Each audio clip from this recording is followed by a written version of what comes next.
berdoa. Bapa di sorga, dalam nama Tuhan Yesus kami mengucap syukur buat kesempatan yang luar biasa kami ada di hadirat Tuhan. Dengan waktu yang Tuhan khususkan untuk kami menikmati hadirat-Mu, menikmati pertolongan, jamahan-Mu dan peneguhan-Mu. Terima kasih Tuhan, Engkau bersemayam di dalam puji-pujian umat-Mu.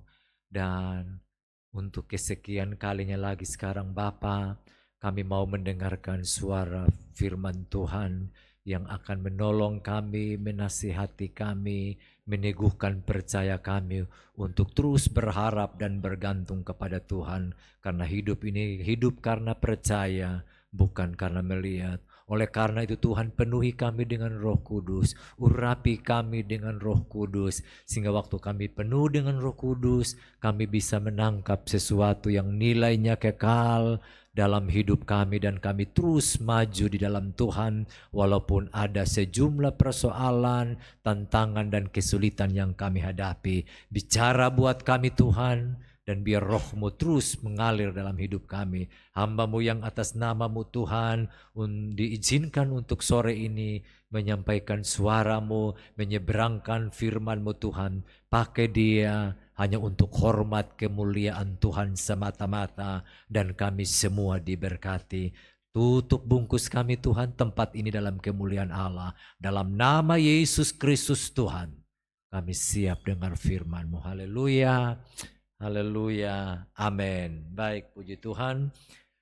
Shalom, salam sejahtera di dalam Tuhan Yesus Kristus yang memberi kita kesempatan untuk ada di hadapan Tuhan di sore hari ini. Baik, kita akan buka Alkitab kita dari kitab Kejadian 22 ayat 1 sampai 22. Nanti tidak semua dibaca, pulang baru baca ya. Kejadian pasal yang ke-22 ayat yang pertama, perikopnya kepercayaan Abraham diuji.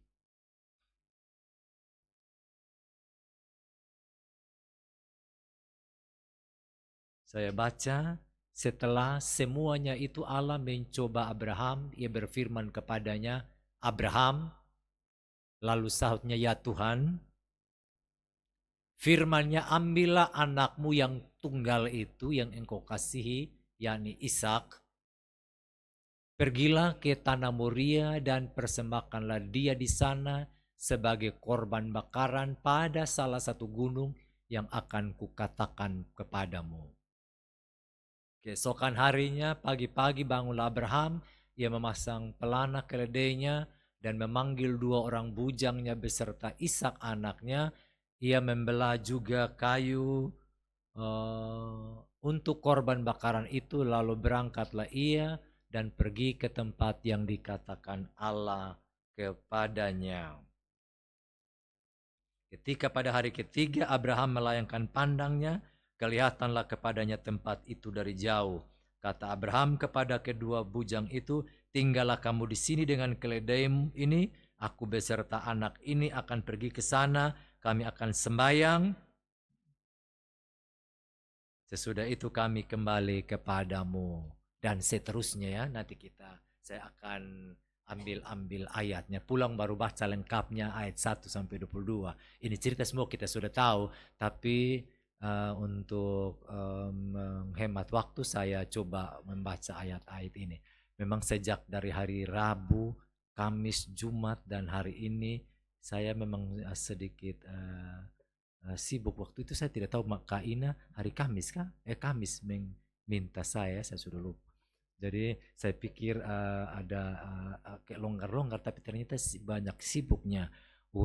Ada yang menikah, ada yang ulang tahun, ada yang meninggal.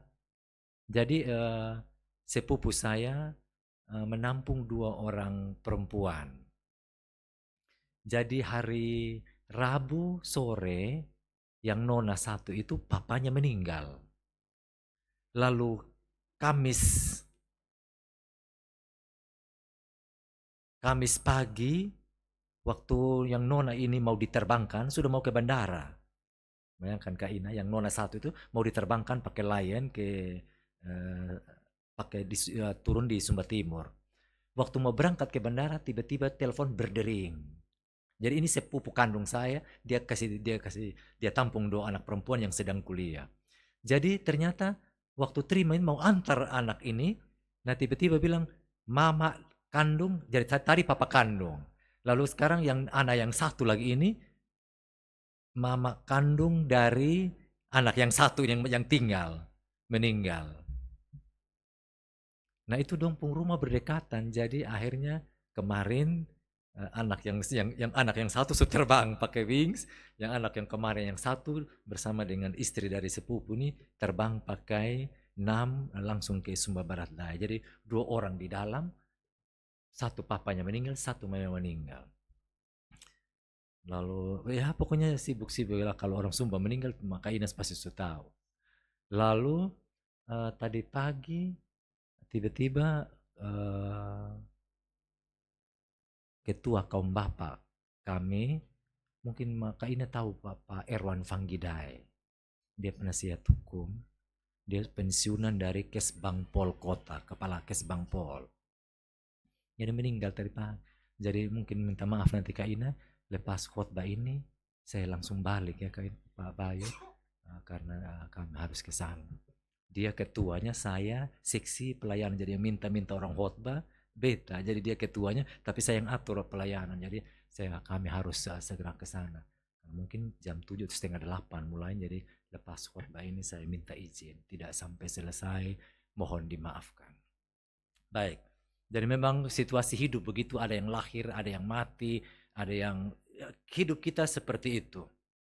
Tapi kita percaya pasti Tuhan terus memberi kita kekuatan di dalam hidup ini. Sebab itu masing-masing orang punya giliran. Saya tidak tahu kayo masih hidup berapa tahun. Sebab kalau setiap hari itu terakhir buat kita.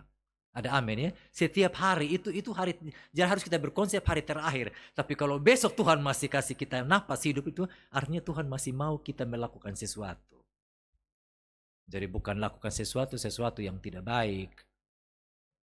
Lalu banyak orang karena masih hidup jadi berleha-leha, dia tidak tahu bahwa hari itu kemarin dulu pagi saya punya istri pun sepupu lagi. Itu saya punya istri pun sepupu pun mantan pacar kayo. Jadi ini adik ipar ini dia sudah dengan orang Alor. Tapi dulu dia penyong, ini ada satu nyong. Dia juga sudah menikah, tapi bilang di manakah itu, di Nolbaki kah, di apa? Dia sedang membawa mobil, dilempar dengan batu di sini. Lalu dibawa langsung meninggal. Sudah dibawa ke rumah sakit mana itu? Yang Benboy, sampai di Benboy selesai. Jadi itu kan ada yang kena lempar, ada yang sakit, pokoknya begitu. Kalau Pak Erwan Fanggidai ini bulan yang lalu masih sehat-sehat. Tiba-tiba beberapa minggu ini sudah tidak ikut ke Bapak, ternyata beliau drop. Jadi memang ini situasi-situasi ini kita tidak tahu. Jadi kalau Papa Mama semua masih dikasih kesempatan hidup Mama dong dari mana ini, mohon maaf. Asal dari mana? Dari mana? Oh, Muko Onlasi. Onlasi. Saya pun ipar laki-laki, istrinya Onlasi dari kota Onlasi. Belakang apa? Nomleni. Jadi kita bersaudara. Bersaudara dalam daging, bersaudara dalam Tuhan Yesus lain. Jadi sama-sama kalau bisa semua ke sorga. Itu harapan. Itu Tuhan punya harapan buat kita semua. Baik. Saya kasih pokok pikiran untuk firman Tuhan ini. Iman yang sudah diuji akan melihat pemeliharaan Tuhan. Kalau iman kita sudah lolos uji, kita akan lihat nanti Tuhan pelihara kita. Jadi mau lihat pemeliharaan Tuhan, kita harus dapat ujian. Kita mau melihat sesuatu yang luar biasa, pasti ada persoalan, ada ujian. Kita bisa lulus, kita bisa lulus pretes, postes. Pasti ada sesuatu yang Tuhan mau. Dia pasti akan pelihara kita. Jadi di ayat yang ke-14 dia bilang, di atas gunung Tuhan, ayat yang ke-14,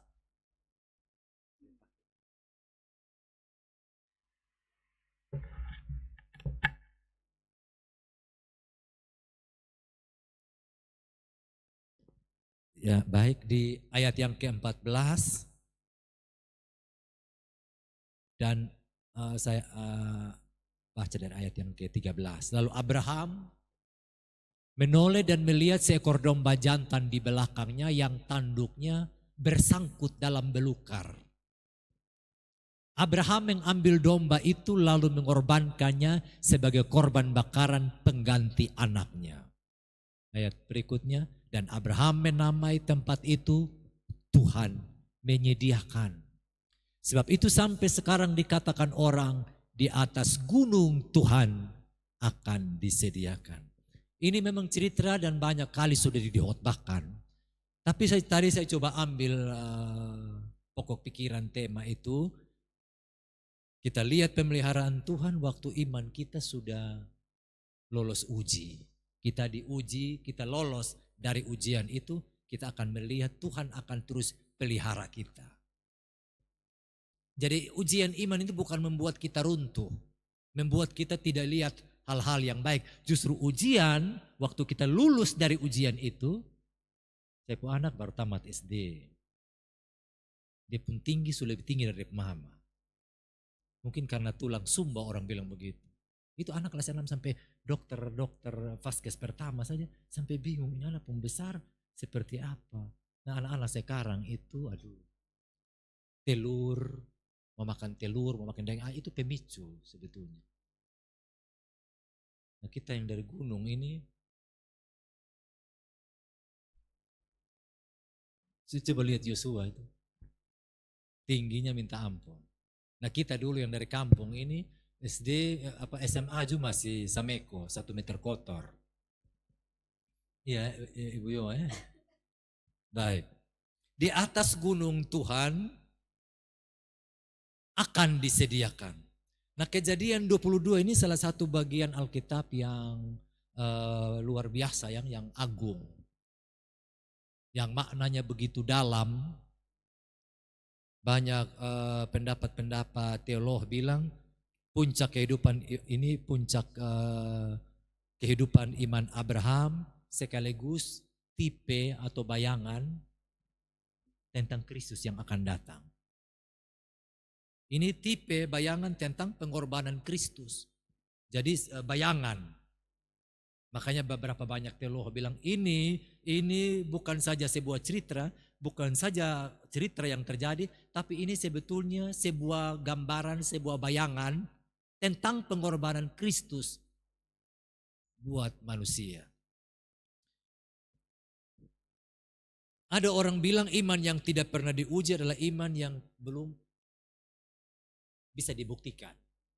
Jadi kalau belum teruji, itu iman yang belum bisa dibuktikan. Dia hanya omong.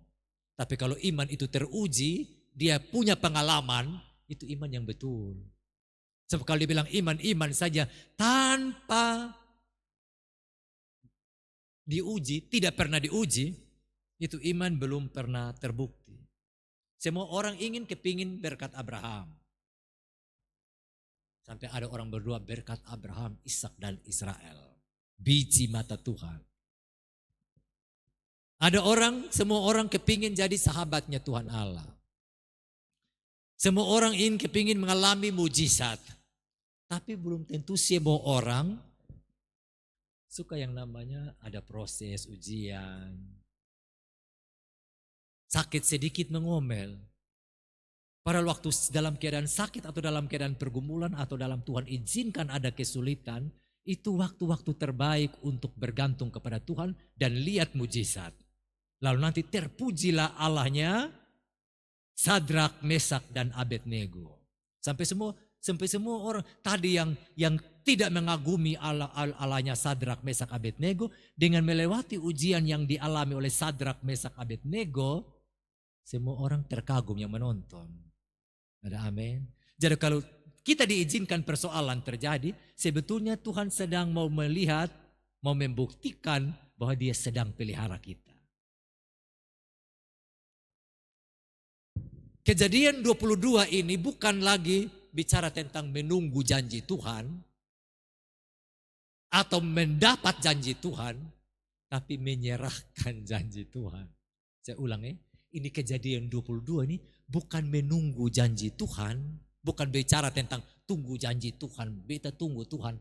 Dan bukan juga menerima janji Tuhan atau memperoleh janji Tuhan, tapi berbicara tentang menyerahkan janji Tuhan.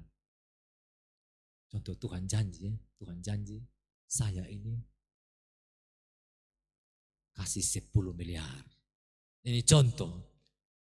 Nah ini saya kan sudah Tuhan janji, dia sudah janji kasih. Tapi dia bilang serahkan itu 10 miliar. Jadi bukan bicara tentang menunggu janjinya lagi atau memperoleh janjinya lagi. Tapi sekarang menyerahkan janji.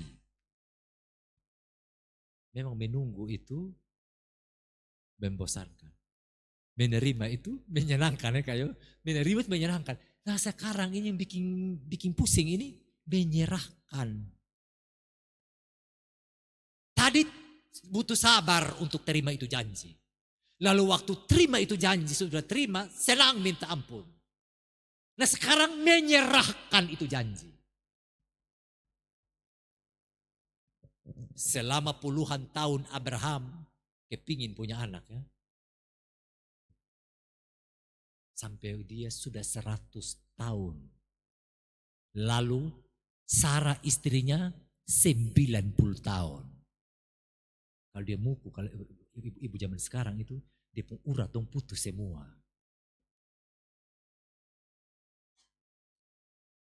Sampai sekarang, saya pun teman di kantor salah seorang itu karena dia buta, dia pakai kacamata, mungkin sudah terlalu berat matanya, begini, tidak bisa melahirkan normal. Akhirnya hanya bukan karena garap, bukan karena sungsang atau segala macam, tapi persoalan matanya Pak Bayu. Jadi mata itu yang membuat dia tidak bisa melahirkan normal, jadi harus dengan operasi. Jadi yang lalu dioperasi. Tapi kayoson dia normal. Operasi juga. Nah ini dia berkaitan bukan karena dia sungsang atau karena segala macam, tapi karena persoalan mata. Jadi selama puluhan tahun itu teman saya itu anak pertama. Itu masih muda, tapi karena gara-gara mata. Nah ini saya tidak bayangkan ini kalau umur 90 tahun. Sekian lama tahun menanti kurang lebih 25 tahun menunggu. 25 tahun menunggu, ada yang hanya 3 tahun, 4 tahun menunggu lama, akhirnya angka anak. Anak besar bikin kepala puyeng. Apalagi kalau dia sudah dapat bisikan-bisikan dari tetangga, itu bukan lupa orang tua kandung. Dia makin tambah brutal. Ini saya omong cerita karena ada cerita yang begitu. Dia jadi penjudi, dia jadi pemabuk, dia melacur, hanya membuat orang, misalkan mama, bapak, mama angkatnya ini majelis. Jadi stres orang tua yang mengangkat. Ini sudah sangat tua, karena Alkitab bilang sudah mati haid. Artinya sudah menopause. Tapi sesuatu terjadi, Sarah bisa hamil. Makanya waktu Tuhan bilang, ku hamil, dia tertawa. Makanya Ishak artinya ketawa. Jadi kalau ada nama Ishak di sini, itu mungkin tidak tertawa, hanya ikut-ikut sah. Tapi kalau Ishak ini betul tertawa. Tertawa dalam ketidakpercayaan. Kita sutua begini mana mungkin. Jadi selama puluhan tahun Abraham menunggu Ishak.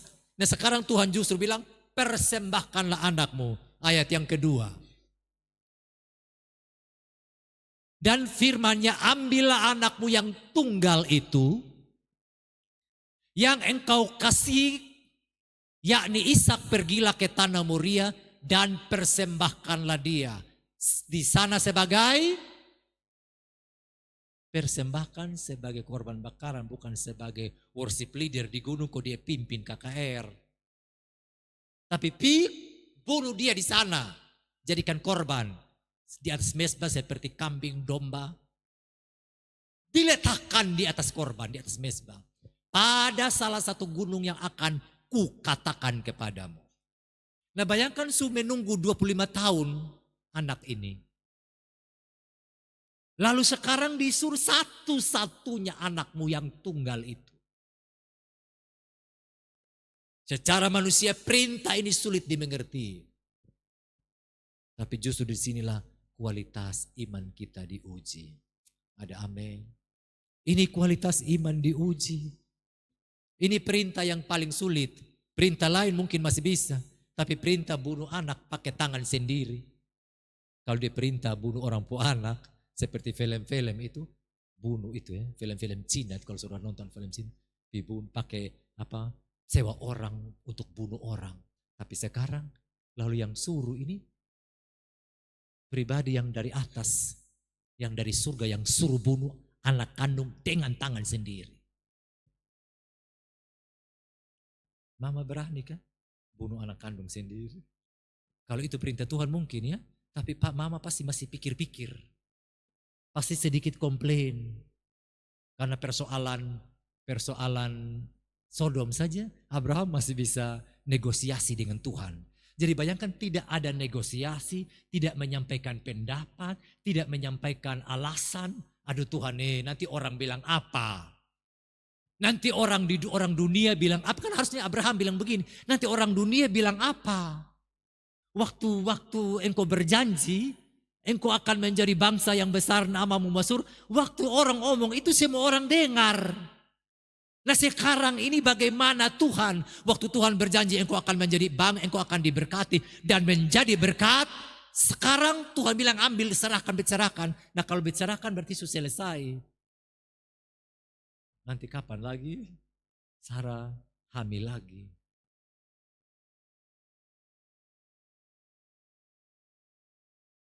Sebetulnya Tuhan tidak membutuhkan kematian Ishak.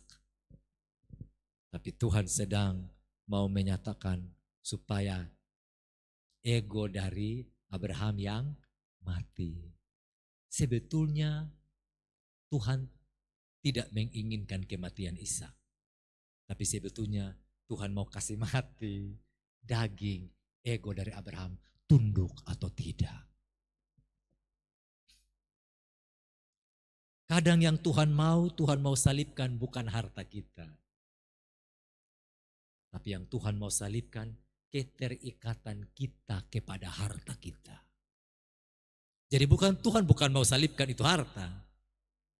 Tuhan tidak mau salibkan harta itu. Tapi Tuhan mau salibkan keinginan hasrat kita, keterikatan kita terhadap harta. Makanya bilang siapa yang mau ikut aku menyangkal diri. Harus menyangkal diri. Ini pasal 21 sebelumnya. Pasal 21 ditutup dengan suasana damai. Ishak lahir. Itu pasal 21. Ishak sudah lahir. Ismail supi. Sudah tidak akan ada lagi bakalai-bakalai di dalam. Jadi ada suasana damai. Sudah lihat ya. Pasal sebelumnya Ishak lahir. Ismail sudah pergi. Hidup Abraham sebetulnya sudah tampak sempurna. Hidup Abraham sebetulnya sudah aman-aman. Yang diminta sudah ada. Yang bakalai-bakalai, yang bukan anak perjanjian sudah berangkat. Sebetulnya kan sudah sempurna. Sebetulnya kan sudah damai. Sebetulnya kan sudah tenang. Tapi justru di dalam keadaan tenang. Tapi justru di dalam keadaan tenang itu Tuhan bawa mengizinkan ada sebuah ujian. Setelah kemenangan datang ujian. Setelah damai, aman, ada ujian. Iblis mencoba Abraham. Dan Tuhan Allah izinkan terjadi itu. Sekarang keputusannya kepada manusia. Waktu cobaan itu datang, diuji apakah tunduk kepada Allah. Waktu cobaan itu tunduk kepada Allah atau tunduk kepada setan. Mengerti ya? Cobaan itu tidak datang dari Allah sebetulnya. Tapi ujian dari Tuhan, diizinkan oleh Tuhan untuk menguji kita, mencoba kita, menguji kita. Apakah di dalam pencobaan itu kita ikut setan atau ikut Tuhan? Ada amin. Waktu Abraham diperkenankan mengalami begitu, apakah mendengarkan setan atau tunduk kepada perintah Tuhan? Apakah memberontak kepada Tuhan atau tunduk kepada Tuhan? Harusnya dia bisa memberontak. Nah, yang beta berseru-seru selama ini, beta berdoa, beta ikut-ikut Tuhan ini, sampai beta keluar dari Ur Kasdim ke Haran, Haran ke tanah Palestina, beta pun kurang taat di mana Tuhan, sampai minta beta pun anak yang satu-satunya. Harusnya dia komplain, harusnya dia bertengkar, harusnya dia marah Tuhan, harusnya tidak bisa Tuhan. Tapi dia mau melihat kehendaan itu, dia mau lihat berkat Tuhan, dia tunduk taat sepenuhnya kepada Tuhan. Kita mau lihat betul-betul berkat Tuhan ada pada hidup kita. Mari kita tunduk taat sepenuhnya. Memang ini daging tidak bisa terima. Waktu kita ada di persekutuan doa, ini daging ini tidak bisa terima. Capek, lelah, dan segala macam. Waktu kita pergi besok, pergi kunjungi orang sakit, capek, lelah. Waktu kita pergi dalam berbagai banyak hal kegiatan, capek, lelah. Dalam waktu melayani, capek, lelah. Tapi waktu kita tunduk dan taat, kita melihat berkat Tuhan. Tapi ingat, sesudah promosi, sesudah berkat itu, sesudah damai suasananya, tidak berarti tidak ada, bukan berarti aman-aman saja. Tuhan akan menguji iman kita. Ada amin. Banyak kan semua kan aman, sebetulnya aman. Tidak ada yang ganggu Ishak. Doa sudah tercapai, tidak ada yang ganggu Ishak. Tinggal satu-satunya anak janji ini. Sudah diberkati, sesudah mujizat, sering datang ujian yang jauh lebih besar. Karena Tuhan bukan hanya mau memberkati kita, tapi Tuhan mau mendewasakan kita. Saya ulang ya, Tuhan bukan hanya mau memberkati kita, tapi mau mendewasakan kita. Itu jelas di dalam Mazmur 23. Tuhan adalah gembalaku, takkan kekurangan aku. Ia Ia membimbing aku ke air yang tenang. Ia bawa saya ke padang rumput yang hijau. Ke telaga yang tenang. Jadi memang Tuhan memberkati dengan cara seperti itu. Tapi ada kesempatan, ada waktu-waktu yang lain. Apa bilang ayat yang keempat? Sekalipun aku dalam lembah kekelaman. Kadang-kadang waktu kita ikut Tuhan, mulai pertama awal-awal kita ikut Tuhan, doa apa terjawab, minta apa terkabul, minta apa. Jadi seperti anak kecil, minta apa tanpa dia kerja keras. Anak kecil tanpa dia kerja keras, dia minta apa orang tua layani. Tapi setelah lu semakin dewasa, semakin besar, orang tua tidak bikin lu begitu terus, minta apa langsung. Kasih kesempatan untuk lu berpikir, untuk lu berusaha bagaimana cara mendapatkan uang. Setuju? Contoh yang adik-adik kecil begini nih. Oma, saya mau makan ini. Oma juga sudah tega pasti akan belikan. Tapi nanti kalau susah ke Yosua, Daniel, Oma tidak akan kasih dong begini-begini terus. Silakan cari uang, cari kerja. Paham ya? Mengerti ya? Jadi awal memang dia akan membawa kita ke rumput yang hijau, ke telaga yang tenang.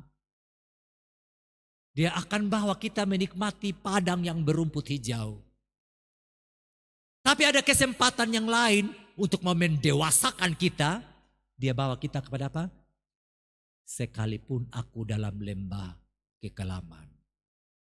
Itu orang yang bertumbuh begitu. Jadi Tuhan bukan saja mau memberkati kita, tapi mau mendewasakan kita.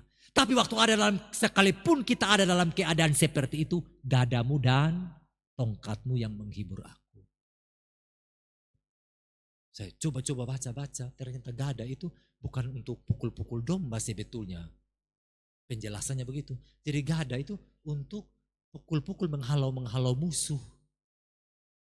Lalu tongkat dibawa untuk digiring, untuk menikmati suasana damai bersama gembala. Jadi dia bawa kita. Tapi gada itu untuk pukul-pukul musuh, untuk pukul-pukul itu. Yang ingin mau mencengkram domba. Jadi kita ada dalam pemeliharaan Tuhan. Walaupun kita ada di dalam lembah kekelaman. Aku tidak takut bahaya. Bapak Ibu Saudara-saudara, yang pertama ini tentang terkait dengan tema ini, Tuhan sering menguji orang yang paling dikasihinya. Selalu. Selalu orang-orang yang dikasihi Tuhan itu selalu diuji. Supaya Daud merasakan itu. Sekalipun aku dalam lembah kekelaman, karena Daud, dia rasa bahwa dia milik Allah. Allah sering menguji orang yang paling dikasihinya. Allah mencoba Abraham. Kata mencoba sini sebetulnya tepatnya dia bilang menguji untuk membuktikan mutu, membuktikan kualitasnya. Jadi menguji untuk membuktikan kualitas. Seperti uji laboratorium, pakai kertas lakmus yang kalau yang sekolah mengerti itu. Ini tes ini dia sebetulnya gula kah, dia asam urat kah, begitu. Jadi untuk menguji kualitas iman kita. Kita pun percaya Yesus sampai mana. Jangan mungkin kalau kualitas anak-anak bayi tadi minta apa kasih. Nah sekarang dia sudah besar. Apakah dia begini-begini terus? Hanya sedikit-sedikit dia tidak bertindak pakai iman. Tapi karena apa-apa langsung dikasih, apa-apa langsung dikasih. Tapi kalau orang dewasa yang didewasakan, dia akan penuh bertindak dengan iman. Saya tidak akan bergantung kepada hamba Tuhan. Tapi saya akan berdoa, pasti Tuhan tolong saya. Ada amin. Jadi jangan sedikit-sedikit bergantung kepada manusia. Sakit kepala juga, minta tim doa. Yang tim doa lagi bilang, kita cek. Ceknya apa? Ini dikirim dari utara kah? Dari selatan kah? Dari barat kah? Dari timur? Orang kirim. Akhirnya semua apa-apa sakit kepala justru suanggi. Yang dewasa akan berpikir ini mungkin karena kurang tidur, itu kesalahan. Mungkin bagadang, main HP sampai waktu doa hanya 3 menit tapi nonton, main HP, scroll HP bisa 5-6 jam. Akhirnya nanti darah kurang. Begitu terus setiap malam akhirnya gula jadi naik. Tapi kadang-kadang tim doa bilang itu suanggi. Tuhan mengizinkan sesuatu terjadi pada kita ini waktu kita hidup di dalam kebenaran, tidak berarti waktu dalam suasana damai tidak ada soal. Jadi kata Ibrani mencoba itu namanya nisa, menguji untuk membuktikan kualitas, bukan mencobai supaya kita jatuh. Jadi untuk membuktikan kualitas iman kita bukan supaya kita makin jatuh dalam dosa. Nah kita diuji untuk makin berdosa, nah itu bahaya. Tapi Abraham diuji untuk makin dia lebih taat. Diuji seperti itu bilang, bawa anakmu, persembahkan anakmu, bukan dia makin tambah buat dosa. Atau dia cuci maki Tuhan. Dia bilang Tuhan tidak baik segala macam. Kita kadang-kadang masalah sedikit su bilang Tuhan tidak adil. Nanti Tuhan ketok baru bilang Tuhan adil. Pernah dengar cerita tentang kenari kan dengan buah labu kan? Sudah pernah dengar cerita buah kenari dan buah labu? Belum ya? Ada satu anak mahasiswa, dia punya pergumulan yang berarti sudah ikut Tuhan, sudah ikut persekutuan doa. Lalu dia sakit dan sakitnya dia rasa betul-betul seperti tidak ada yang peduli dia. Lalu ketika dia lihat anak-anak yang hidup mabuk, teman-teman mahasiswanya mabuk-mabukan, badansa pokoknya kacau balau. Dan hidup memang sehat-sehat, segar-segar. Lalu dia bilang, aduh Tuhan ini soalnya adil. Nah suatu waktu karena sangat panas, terik itu tuh, panas sekali. Dia coba duduk main HP, lalu dia berdiri untuk disombar di pohon kenari. Mungkin waktu itu di Alor kayu. Jadi dia berdiri di bawah pohon kenari, lalu sementara dia, nah ini jalan, ini pohon kenari, lalu dia bernaung ya, istilah bernaung lah, berteduh, bahasa Indonesia yang tepat, berteduh di bawah pohon kenari. Lalu di depan ini hamparan-hamparan labu-labu bula yang ke buah labu begitu. Waktu dia berpikir-pikir dia bilang Tuhan tidak adil, Tuhan tidak baik, Tuhan ini apa, beta ikut Tuhan, beta persekutuan doa, apalagi orang alur kan banyak karunia-karunia, Ibu. Lalu dia justru ada karunia-karunia begitu.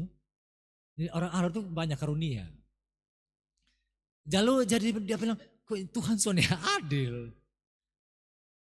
Dorang kacau balau, sehat-sehat. Tapi beta so ikut Tuhan, mau perkantasnya, mau per ini, sampai permen juga semua ikut. Tapi kondisi sakit-sakit lagi begini. Pada waktu dia berpikir begitu, dia omong dalam hati, tiba-tiba itu biji kenari langsung jatuh di depan kepala. Lalu dia mulai merenung. Waktu dia lihat hamparan di depan itu kan buah-buah labu begitu besar. Dia bilang memang Tuhan itu adil.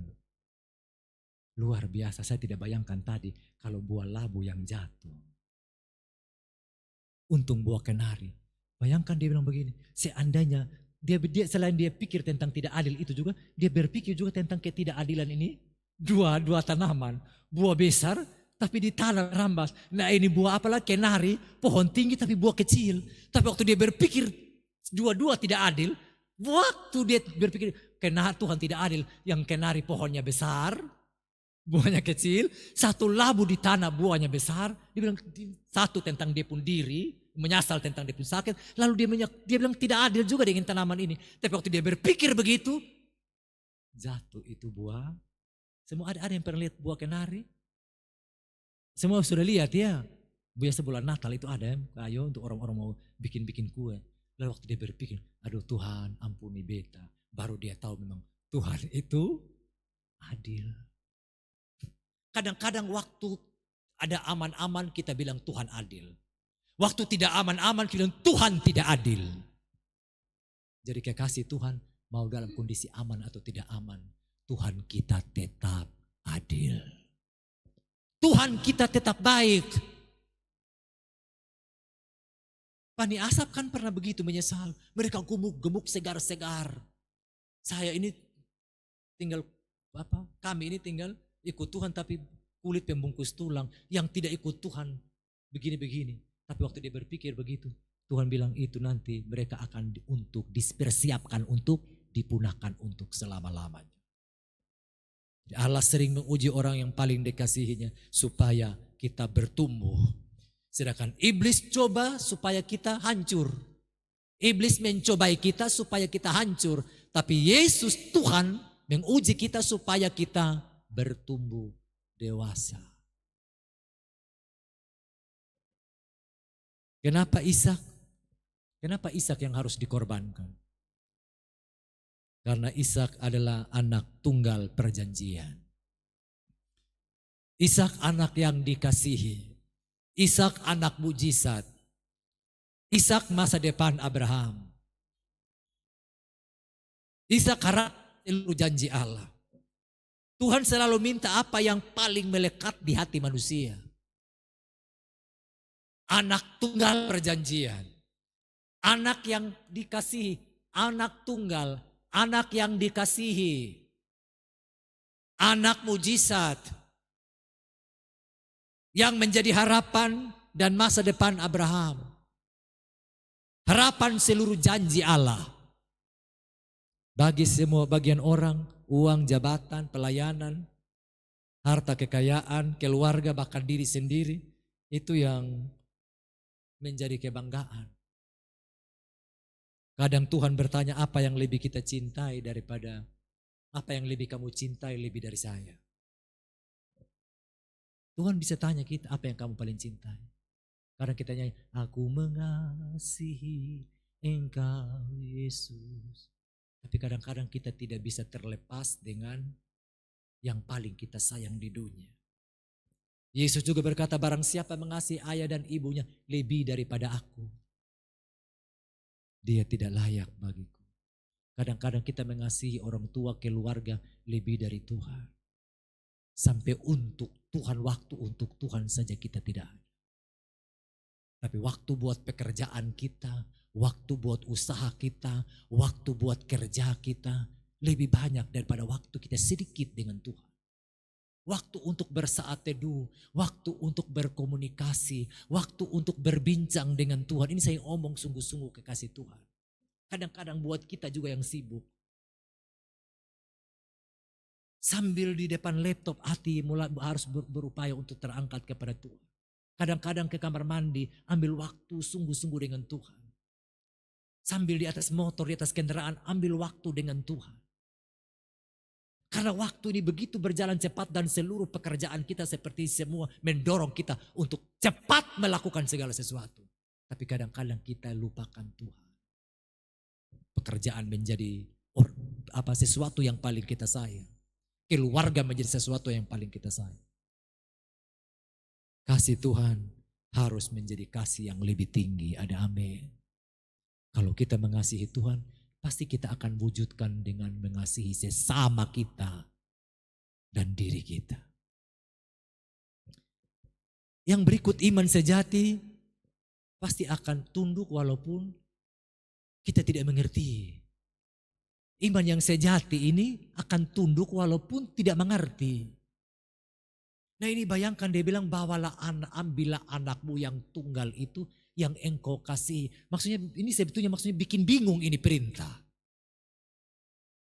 Ambil anakmu yang tunggal itu.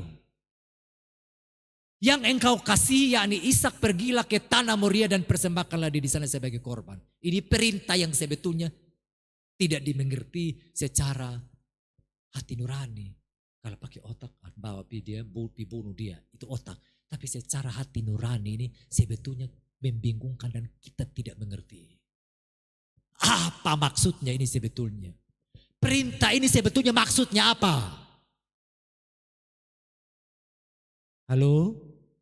Ini perintah ini sebetulnya maksudnya apa? Harus sebetulnya ada pertanyaan seperti itu dalam benak dari Abraham. Karena ini anak saya sudah minta sekian lama tahun. Lalu ayat yang ketiga, ayat yang ketiga, keesokan harinya pagi-pagi, bangunlah Abraham. Dia bangun pagi-pagi, dia pasang pelana keledai, dia panggil 2 orang bujangnya, dia panggil Ishak, lalu dia belah kayu, seumur tua-tua begitu ya, mungkin dia seumur 99 tahun. Dia bangun pagi-pagi, dia pasang pelana keledai, dia panggil bujang, dia panggil Ishak pagi-pagi. Biasanya kita kalau sudah umur 99 begitu, bangun pagi-pagi agak repot juga untuk bangun. Kalau bangun untuk bolak-balik badan di tempat tidur masih bisa, tapi untuk beraktivitas seperti ini butuh perjuangan. Ada amin. Ini bangun pagi-pagi sangat butuh perjuangan. Melakukan sesuatu yang membutuhkan perjuangan. Berangkatlah ia dan pergi ke tempat yang dikatakan Allah kepadanya. Tidak ada bantahan, tidak ada protes, tidak ada negosiasi. Bangun pagi-pagi. Ini ketaatan. Ada amin. Mau melihat berkat Tuhan, bangun pagi-pagi. Halo. Mau melihat pertolongan Tuhan, bangun pagi-pagi. Mama pun kaki setengah mati lipat ya. Betul? Sonde. Sorong saya tidak, kalau setengah mati disorong saja.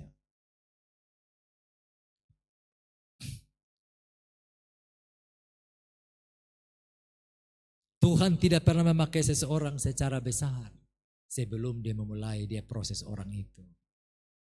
Saya rasa oma, opa, semua anak-anak Tuhan, semua hamba Tuhan yang lain dipakai. Tidak langsung jadi seperti itu. Semua melalui proses. Semua melalui proses. 3 hari perjalanan. Dulu saya tidak tahu kalau dari Kupang Soe atau Kupang Oen Lasi itu berapa hari kalau dulu-dulu. Tanpa oto. Kalau mungkin pakai kuda. Itu kira-kira dari Kupang Oen Lasi, Nenovauk. Itu berapa hari? Ini sampai 3 hari perjalanan, artinya itu tempat itu cukup jauh. Nah kalau beta yang Tuhan kaina, beta sama akan suruh dia pergi jauh-jauh ke dia su baik-baik nah. Abraham ini kan su baik-baik. Untuk menguji tidak perlu harus naik ke gunung. Halo, benar? Bilang ambil anakmu yang tunggal itu, buat korban di depan rumah, lalu tikam lupu anak, cukup di depan rumah. Tidak perlu berangkat jauh-jauh sampai 3 hari. Tidak perlu berangkat jauh-jauh lagi pikul barang-barang. Tapi ini bicara tentang ketaatan. Makanya saya bilang seperti perintah itu tidak dimengerti. Betul? Ini perintah sepertinya tidak dimengerti. Nah apakah Tuhan tidak bisa suruh saya di depan rumah? Harus berangkat jauh-jauh ke Tanah Moria. Lalu persembahkan di salah satu gunung yang nanti beta perintah. Bawa di Tanah Mutis. Lalu persembahkan di salah satu gunung yang ada di Mutis. Mutis itu di Molo ya ibu ya. Bawa datang dari Wenlasi, Kot Ulin, dari mana lagi? Dari tempat yang paling selatan. Bawa ke Gunung Mutis. Nah itu mendaki. Nah ini baik-baik mendaki. Kadang-kadang kita tidak mengerti ini perintah apa begini. Jalan di tanah rata saja botong setengah mati, tapi ku mendaki ke Bukit Sion. Ini bukan ke Bukit Sion, ini ke gunung di Tanah Moria. Sekarang yang pergi ziarah, mereka pakai Bapak dengar ya, yang berziarah, mereka pakai onta yang kaina untuk naik ke Gunung Sion. Untuk naik itu di Bukit Sion. Ada yang sampai puncak, ada yang setengah sudah kuat lah. Mau pulang, mau turun pulang. Padahal itu masih kuat-kuat. Belum baik-baik, belum 99 tahun. Setiap langkah adalah peperangan batin. Itu batin berperang. Tuhan ini kenapa? Harusnya kan perang dalam ini setiap langkah untuk mau naik berjalan dari rumah menuju sampai berjalan 3 hari ini peperangan batin sebetulnya. Harusnya kan bisa langsung balik kanan maju jalan. Tapi beliau jalan terus. Bujang juga jalan terus. Ishak juga jalan terus. Ya kalau Ishak mungkin ya tapi kan dia pikul beban juga. Artinya dia bawa mungkin beberapa yang lain. Nanti waktu mau naik ke gunung itu Ishak yang pikul kayu. Perjalanan ini membentuk hidup kita. Perjalanan itu membentuk mental dari Abraham. Untuk dengan waktu jalan begini, naik begini. Kan sebetulnya membentuk ini hati mau berontak atau tidak. Kadang-kadang ujian itu datang untuk menguji batin kita mau berontak atau tidak. Ada amin. Waktu kita angkat begini, lutut sakit. Apakah waktu lutut sakit, waktu kita asam urat naik, tekanan darah kita naik, jantung kita sedang berdetak yang lebih kuat karena jalan yang harus seperti itu. Apakah di dalam keadaan seperti itu kita berontak atau tidak? Kita mengomel atau tidak? Kadang-kadang Tuhan kasih ujian kita untuk melangkah untuk seperti tidak ada beras. Itu anggap sapi naik di atas gunung. Kalau jalan di tanah rata masih bisa tahan. Tapi naik di atas gunung dalam keadaan yang payah itu. Dalam keadaan tidak ada apa-apa. Apakah kita masih tetap setia kepada Tuhan? Ada amin. Kan mau bisa sah. Sudah tidak ada semua. Apakah masih tetap taat? Apakah masih tetap tunduk kepada perintah Tuhan? Atau datang supermi di Oenlasi, datang beras 5 kilo, SP2, SPHP, memberi pengharapan palsu, nama Naomi Laisveto, tiba-tiba potong sudengar, jadi Siti Aminah Laisveto. Apakah masih tetap setia waktu kita tidak ada apa-apa lagi? Ada amin. Ini saya sungguh-sungguh omong di dalam Tuhan. Apakah di dalam kekurangan seperti itu kita tetap setia kepada Tuhan waktu Tuhan uji kita? Ini dalam keadaan yang seperti itu sudah tinggal satu anak saja diuji untuk dibunuh. Diserahkan.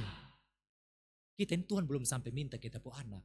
Baru kurang beras, baru sakit ini, baru kurang itu. Kita sudah langsung jual Tuhan antero-antero.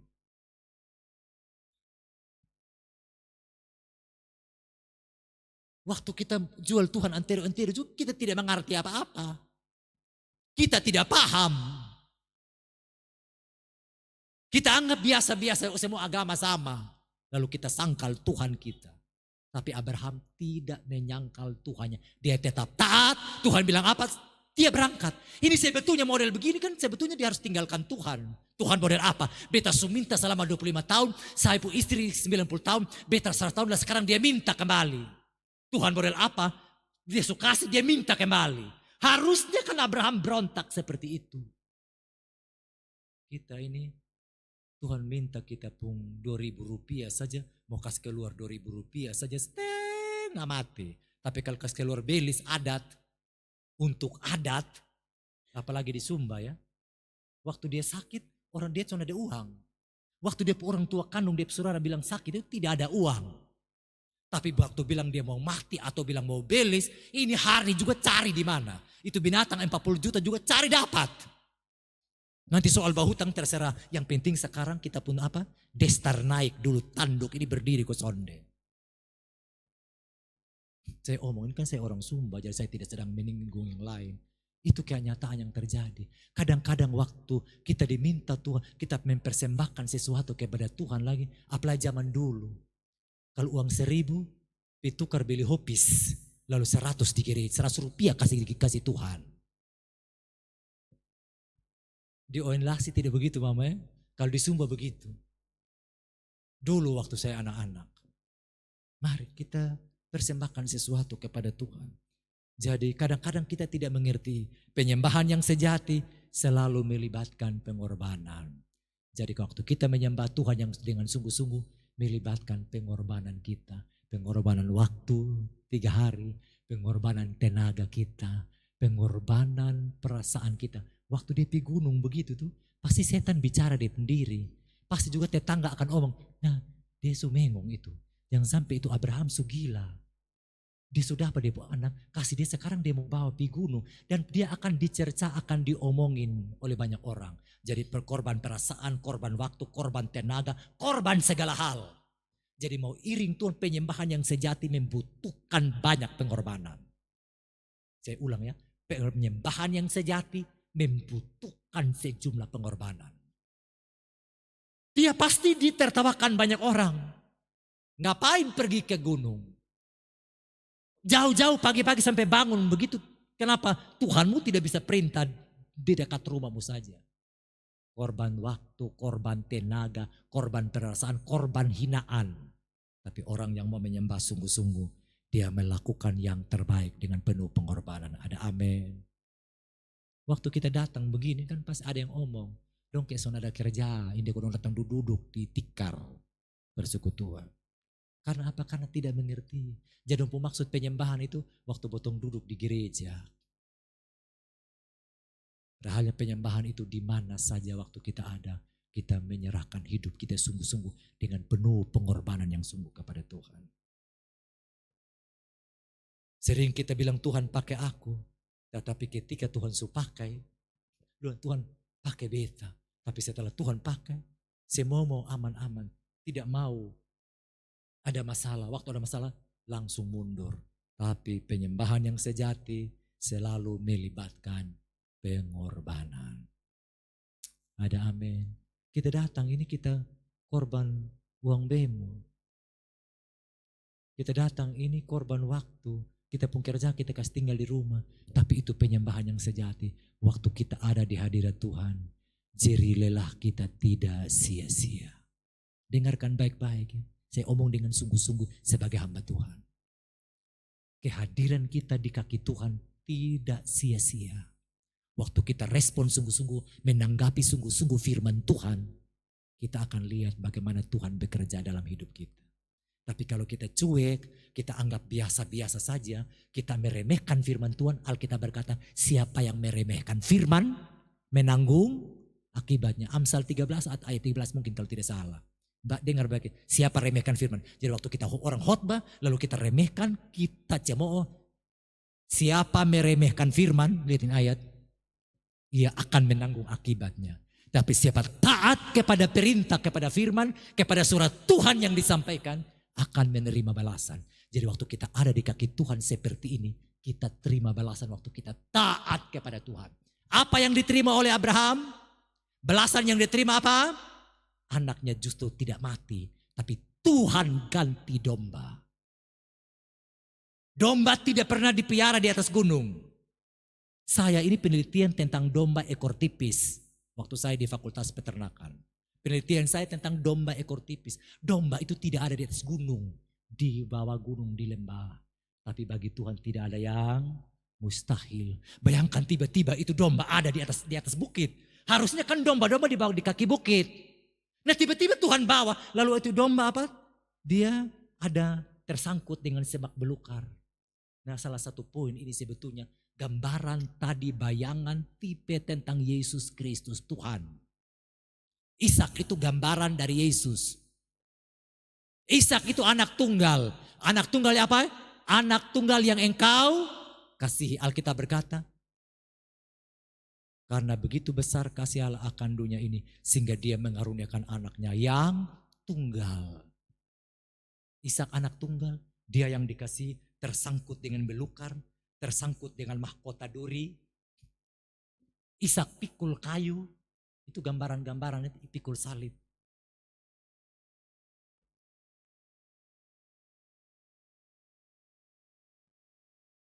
Ishak adalah gambaran Kristus. Ishak adalah anak perjanjian yang dikasihi ayahnya. Yesus adalah anak tunggal yang dikasihi Bapa. Seperti Matius 3 ayat 17, inilah anakku yang kukasihi. Jadi sama dengan Ishak, anak yang dikasihi. Lalu kemudian Ishak memikul kayu. Bandingkan dengan Yohanes 19 ayat 17, sambil memikul salibnya, ya Ishak memikul kayu, Yesus memikul salib. Yang berikut domba menggantikan Ishak. Ishak seharusnya mati, tapi seekor domba mati menggantikannya. Seharusnya kita yang dihukum mati, tapi Tuhan ganti, Yesus diganti menjadi seperti Yohanes Pembaptis bilang dalam Yohanes 1 ayat 29, lihatlah anak domba Allah yang menghapus dosa seisi dunia. Jadi dia ganti kita, sebetulnya kita yang mati. Lalu Gunung Moria kemudian menjadi wilayah tempat bait suci Salomo dibangun. Wilayah yang sama juga berkaitan erat dengan Yerusalem. Di dalam 2 Tawarik 3 ayat 1 bilang, Salomo mulai mendirikan rumah Tuhan di Yerusalem di Gunung Moria. Jadi Allah seolah-olah telah melukis Injil jauh sebelum Kristus lahir. Lalu yang berikut Abraham menyerahkan anaknya. Abraham bersedia menyerahkan anaknya, tetapi akhirnya Allah menghentikannya. Sebaliknya Allah Bapa benar-benar menyerahkan anaknya sendiri. Roma 8 ayat 32, Roma 8 ayat 32, sedikit lagi saya mau berhenti. Ia yang tidak menyayangkan anaknya sendiri, tetapi yang menyerahkannya bagi kita semua, bagaimana mungkin ia tidak mengaruniakan segala sesuatu kepada kita bersama-sama dengan dia. Sama-sama kita baca ulang ini ya. 2-3, ia yang tidak menyayangkan anaknya sendiri, tetapi yang menyerahkannya bagi kita semua. Baca kuat ini kalimat. Bagaimanakah mungkin ia tidak mengaruniakan segala sesuatu kepada kita bersama-sama dengan dia. Dia punya anak saja dia tidak sayangkan, dia kasih buat kita. Saya ulang ya. Dia punya anak kandung, dia punya anak satu-satunya yang tunggal saya, dia tidak sayangkan, dia tidak gepe kuat-kuat, saya pakai bahasa Kupang ya. Dia tidak pegang kuat-kuat tapi dia relakan, dia berikan kepada kita. Bagaimana mungkin semua dia tidak bisa karuniakan kepada kita uang. Dia tidak berikan kasih kita pakaian, dia tidak kasih kita beras, dia tidak kasih kita makan, dia tidak kasih kita segala macam. Kita tidak akan jadi pengemis. Kalau kita hidup sungguh-sungguh dengan Tuhan. Itu maksudnya. Ada amin. Kalau kita hidup sungguh-sungguh dengan Tuhan, ada soal. Tapi pasti Tuhan jawab di tengah persoalan kita. Sebab semua soal hanya bisa dijawab oleh Tuhan Yesus Kristus. Saya ulang ya. Boleh ada banyak soal. Soal ada yang mudah, ada yang sedikit sulit, ada yang paling sukar. Semua soal itu yang bisa jawab dengan tuntas bukan pendeta, bukan pendoa-pendoa, bukan orang-orang berkarunia, bukan yang karunia-karunia kesembuhan, tapi yang bisa jawab dengan tuntas setiap persoalan yang sukar, yang mudah, yang setengah sulit, yang paling sulit, hanya Yesus Kristus Tuhan. Dia yang bisa jawab tuntas, pendeta tidak jawab tuntas, pendeta juga ada persoalan.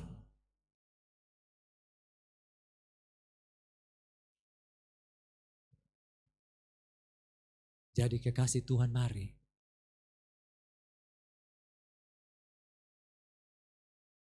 ini Ishak gambaran dari Yesus Kristus Tuhan. Sebagai tipologi, sebagai bayangan. Dia begitu mengasihi kita. Kalau Yesus dikaruniakan buat kita, anaknya sendiri. Bapa mengaruniakan anak sendiri. Bagaimana mungkin dia tidak mengaruniakan segalanya buat kita. Mari kita tundukkan kepala. Sambil dengar baik-baik firman Tuhan. Ketaatan melahirkan berkat bagi banyak generasi. Sesudah ujian selesai tundukkan kepala, Tuhan mengulangi janjinya. Ayat yang ke-17, Tuhan Allah bilang sama Abraham, aku akan sungguh-sungguh memberkatimu. Dan akan melipat gandakan keturunanmu sebanyak bintang di langit dan sebanyak pasir di pantai. Keturunanmu akan mendiami kota-kota dan musuh-musuh mereka. Dan melalui keturunanmu semua bangsa di bumi akan diberkati. Semua ini karena engkau telah menaati perkataanku. Iman yang bertahan dalam ujian akan melihat berkat. Dan berkat itu berkat lintas generasi. Bukan Abraham saja yang diberkati, tapi keturunannya juga diberkati. Semua bangsa di bumi diberkati. Kalau engkau menaati perkataanku. Ketaatan Abraham mempengaruhi anak cucu bahkan banyak orang. Yang mungkin Abraham tidak kenal.